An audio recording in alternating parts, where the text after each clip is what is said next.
శెట్టి నువ్వేందో పెద్ద రెడ్డి నా చెడ్డీ కింద నా మొట్టతో సమానం నీ అమ్మని దెంగ నా కొడక నేనేం చెప్పినాను తెలుసా వాడు అని కూడా అన్నా నిన్ను విను విను నువ్వు విను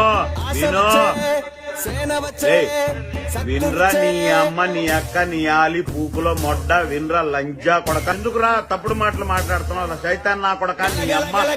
అమ్మ నీ అక్క నీ ఆలి పూకులో మొడ్డ నీ అమ్మని దెంగ నాతో మాట్లాడరా నా కొడక ఆస్తులు నాకున్నాయిరా నీ అమ్మని దెంగ ఎందుకురా ఫోన్ ఎందుకురా కట్ చేస్తున్నావు నీ అమ్మని దెంగ నీ పిల్లాన్ని దెంగుతున్నాను నీ అమ్మని దెంగుతున్నానా నీ కూతురు వినరా నీ అమ్మ యారా నువ్వు రెడ్డి నా కొడక రెడ్డే లేకుండా నా చెడ్డి కింద మొట్టారా నువ్వు నీ అమ్మ దెంగ నా కొడక నా పిల్లలు ఫోన్ చేస్తాను ఎందుకురా కట్ చేస్తున్నావు నీ అమ్మకు నువ్వు పుట్టుంటే నీకు మగోడు అయితే నీకు ఆస్తులుంటే నా లంజా కొడక నీ అమ్మ దెంగ ఒరే పూక నీకు నేనే చేసినారా ఇప్పుడు